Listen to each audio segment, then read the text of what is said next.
this video, I'd like to meditate on how to break the samsaric wheel and how to avoid reincarnating here.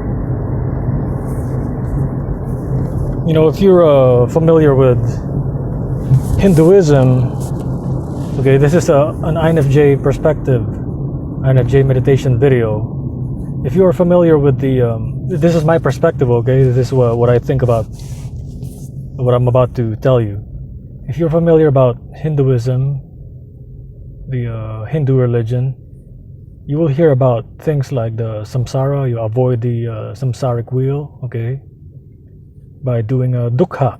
Okay, dukkha is a D-U-K-H-A. It's kind of like, you know, some form of a self-immolation. Like, you know, you make your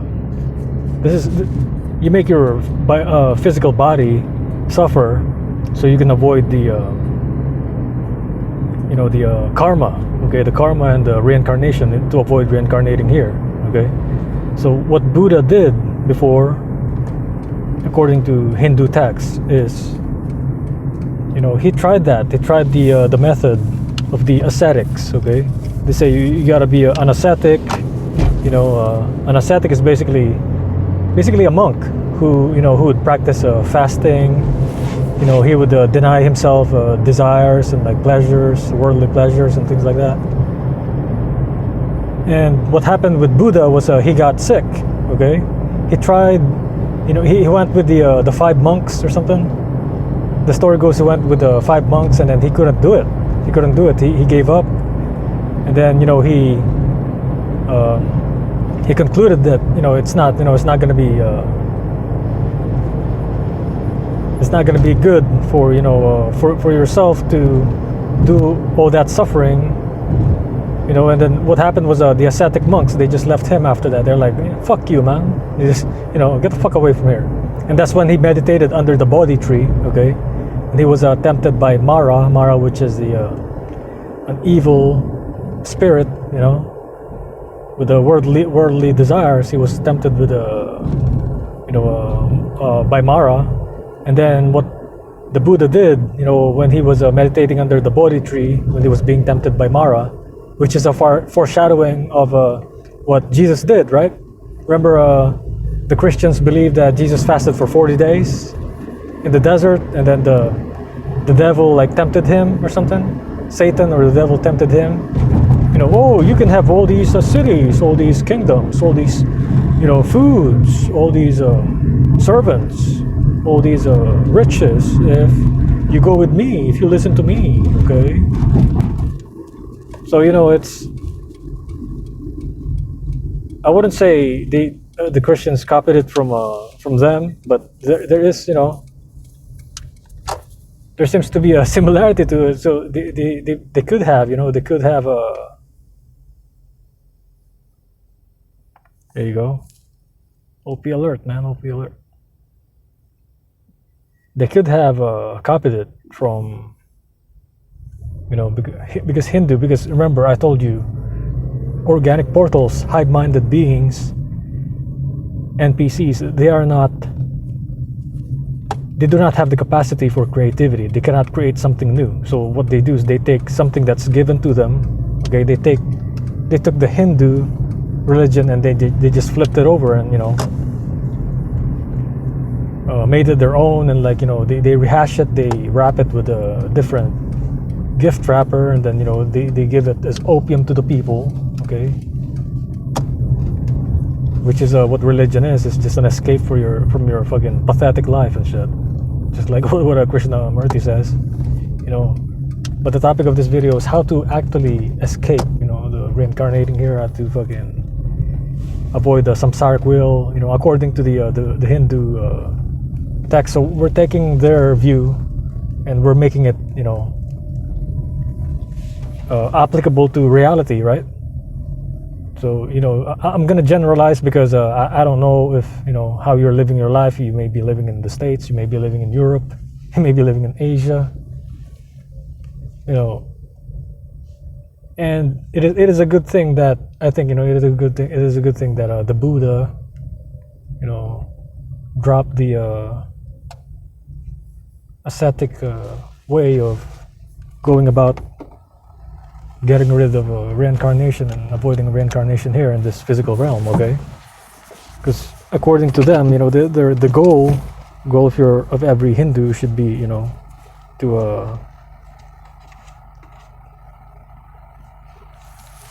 to avoid reincarnation and actually go back to the light, go back to the spirit, the original source. If you believe in that, okay? So my personal take on this is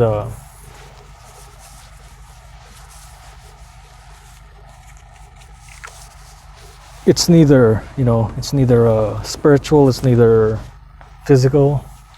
For me, it's mostly like just do, okay, in life. Like if you're not feeling good, if you're not feeling well with what you're doing in life, drop everything what you're doing. It doesn't matter how successful you are at your job, at your business. If you're not feeling fulfilled, okay, because if you're not feeling fulfilled, if you're not happy at what you're doing, you need to focus more on happiness when it comes to life. And if you're not happy with what you're doing, drop everything what you're doing. So if you're getting into some kind of a depression, if you're on the verge of getting into some kind of a depression, you stopped it like this, okay?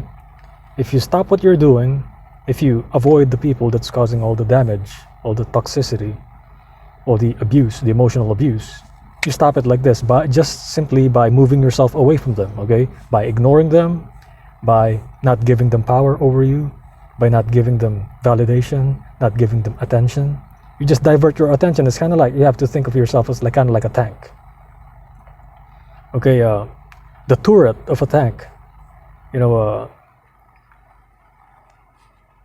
should be pointed always to the enemy, right? Always to the enemy. You never point it towards, the allies, okay?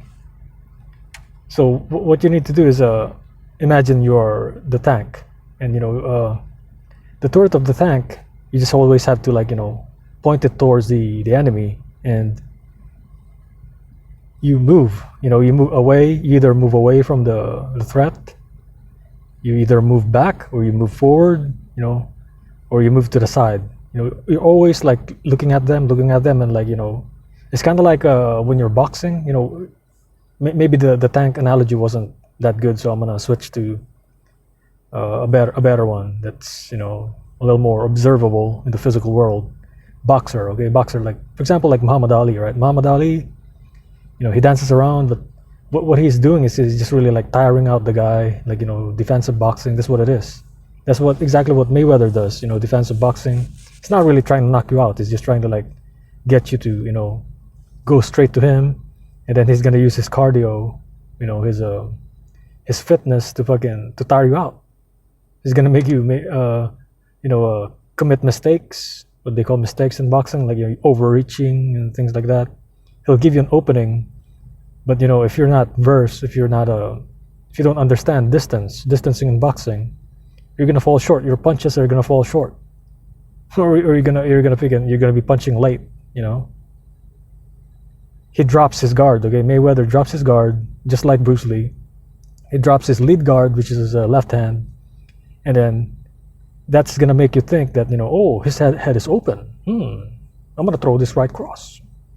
I'm gonna throw this jab and this right cross. Hopefully I hit him. But what you don't know is Mayweather has his back leg ready to pedal back. He's like his weight is in the front, and then he just he springs off his front foot towards his his back foot, and then he just pedals back, just like Muhammad Ali. He just pedals back, and he would just jump from time to time. He would like a frog leaping backward, man. Imagine like a frog leaping backward. So that's what it is. And what you got to do is you got to keep your eye on these narcissists or these abusive people, and man, you got to just move away from them. So that's the first part, and then the second part is to actually do what you like, what brings you happiness in life. So so money, money. We live in a freaking cash world, but the thing is, you gotta know that you have to know that other countries are not entirely reliant on money. Okay, Like for example, the Philippines. Like when I was growing up in the Philippines, this is just me describing to you the truth. Okay, the truth in the Philippines. Okay, the truth about living in a village in the Philippines. Okay, not everybody has a job. Not everybody is rich. Not everybody owns their own house. Okay, not everybody owns their own land. But a majority of people, they do own their own land. Okay, they do own their own land, and mostly the people that I see that fail in life are the ones who are trying, who's gonna try to fucking go to university. You know, oh, I'm gonna be a straight A student, blah blah blah. And like, you know, and if they don't have any financial support, they don't have a fucking family that's able to like support them.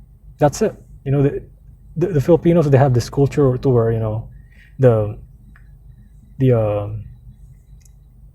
how would I say this, the student, even if he's in an older age, like in his 20s and 30s, you know, they're still kind of like relying on the family to support them in one way or another. You know, this is kind of like ideology that the Chinese had. I don't know, maybe they brought it up in the Philippines or some shit, but they have this ideology that, you know, oh, you can live with us. The parents will be like, oh, you can live with us, even if the guy's like in his 40s and 50s or some shit, man. So you know what I'm saying, it's, man, but if you're an enlightened individual, you can see through all this. You know, I saw through all that bullshit. Okay, that's why I left early in life. I left when I was fucking 21 and shit. So see what I'm saying? It's, man, I was 21 or 21 or 23 or some shit like that. I think I was like 21 or some shit. Yeah, like 20, around 21 or something like that. So anyway, yeah, you know, avoiding the karma. Okay, avoiding the karma, avoiding the reincarnation. You know, you can't just like live like a monk and like go fasting all the time and just like, you know, punish your body so, you know, so you could avoid the negative karma or some shit. Because sure, the demons, the organic portals are gonna try to fucking damage you physically, mentally. Okay, they're gonna try to attack you wherever you go. You've seen in my previous video, like I'm just trying to channel my, you know, my energy so I can bring you knowledge and wisdom from the source. Okay, but that dude kept showing his butt and shit. And he keeps bending over in front of the fucking blue car. You know, he probably thought I was gay or some shit. Freaking, I caught him because I caught him. Remember, he walked straight to me, and I think he's like trying to listen in. And then when I stopped talking, okay, he got caught on the act of listening, and then he's like, "Oh, I'm gonna pretend to check this blue car's tire, and fucking, you know, make this guy think that I'm just, you know, being busy. You know, maybe he didn't notice me, but I'm sharp, man. I'm fucking quick like this. You see what I'm saying? So that's what it is." So what you can do, I think, you know, based on my INFJ personality, based on my ability to delve deep into these religions, these ideologies of the past, you know, the alternative, the practical alternative is to really just pursue what makes you happy. That's what it is, you know. As long as, you know, it doesn't really, it's not something illegal. Okay, it's not something illegal. It's not something that's like, I wouldn't say yeah, as long as it's not illegal, then, you know, it's fine. I guess it's fine. You know, as long as it's illegal and it's not making you, I mean, it's just making you happy. So it's just two requirements, okay, for practicality in life, to make it practical in your life and avoid coming back and shit like that. So just those two things, okay.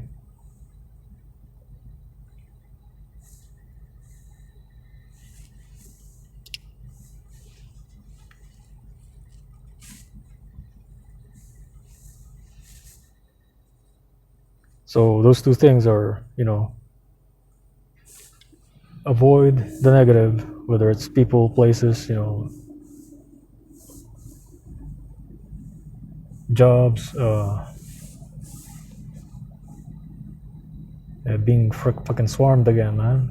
Being fucking swarmed out here, you know. So avoid the negative, whether it's jobs, relationships, or events. Avoid those things. Avoid places. Environments that make you feel bad about yourself. And then the second part is pursue happiness. Okay, so get rid of the negative, throw away the negative shit, negative people, toxic events, toxic memories, and then just focus on the happy shit. So it doesn't mean you need fucking therapy, because once you're happy, you're gonna forget all that shit. If you're living a life that's making you feel happy, is a real fucking genuine happiness. It's really try to find out what try different avenues. If you're not sure really what really makes you happy in real life, then you got to try different things.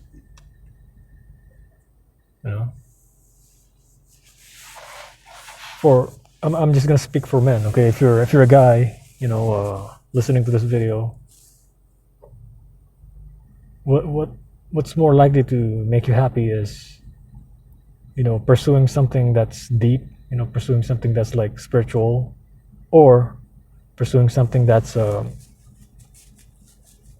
that enhances the biological body that you live in. Okay, yeah, I don't really, just like Buddha, just like what they say in the Hindu text. It's like what I told you earlier, based on the Hindu text. Okay, I don't believe in that dukkha, the fucking ascetic shit, man. It's trying to self-immolation, fucking self-flagellation, trying to beat yourself, some shit, trying to make yourself, your physical body suffer so you can avoid fucking returning here, so you can avoid fucking being attacked by the devil, some shit. That's like really exposing you, like you're actually like initiating your own death that way. So I'm not saying fasting is bad for you, but what I'm saying is do the fasting responsibly. Okay, responsibly, and listen more to your body. Okay, listen to how your body responds and shit like that. If you're doing it for health, then you're doing it for health. Okay, so there is some ascetics, they call them ascetics or monks, like hardcore monks. They live in the mountains. Okay, they do that shit. They stay away from the public. They do their meditations, but at the expense of their fucking health, which is not what what spirituality really is. You do it too much, too much of everything. It doesn't matter what it is. You drink water too much, you're gonna get hyponatremia or something. You're gonna flush out all the electrolytes. You're gonna flush out all the nutrients. You could get osteoporosis. You can flush out the water that's in your system. It's not fucking cleansing. It's more of a stress. Okay, it's more of a fucking stress. So remember just those two things. Just pursue something that makes you happy. The first part is get rid of the negative stuff, whether it's toxic people, negative events, negative memories, negative places. Okay, that's why I'm relocating. Okay, so step one is, I'm a real example of this. Okay, real example of this. Okay, I'm gonna get the fuck out of California. Okay, America, for that reason. I'm getting the fuck out of here. So that's part of getting rid of the toxic people, the toxic events, the toxic fucking memories, the toxic fucking piece of shit demons, organic portals. Okay, and then I'm moving on to the Philippines. Where it makes me happy. That's where I came from, and there's more people with a spiritual bent, living there. Okay, there's not that much fucking. There is some spiritual people here in America, but there's not that much. I tell you this, in reality, there's not that much, man. When I talk something deep like this in public, these motherfuckers, man, especially you go to Starbucks where they fucking hang out. You go to fucking Barnes and Noble. You go to these fucking mainstream public places. These demons, these organic portal demons, they're gonna fucking shame you, man. They're gonna be like, oh, look at him. He's a fucking stupid idiot. Oh, he's just, talking shit. He's just talking shit. That's not Catholic. Oh, that's not Protestant. Oh, that's against my religion. Oh, I feel poopy. Oh, I feel offended. Oh, That's what fucking demons do, man. They fucking manipulate you, you know? It's passive aggressiveness and shit. They attack by proxy. You know, since it's illegal now to fucking attack another being, another person, you know, with assault, or a weapon or something, because it's illegal here in the States. What they do is they attack by proxy. They use passive aggressiveness. They use female passive aggressive covert strategies, you know, plotting, you know, spreading rumors and shit like that, lying about you, just like what happened to me at the fucking the Philippine Consulate General recently. That's what they do, man. That's exactly what they do. And that's it for this video. Peace out.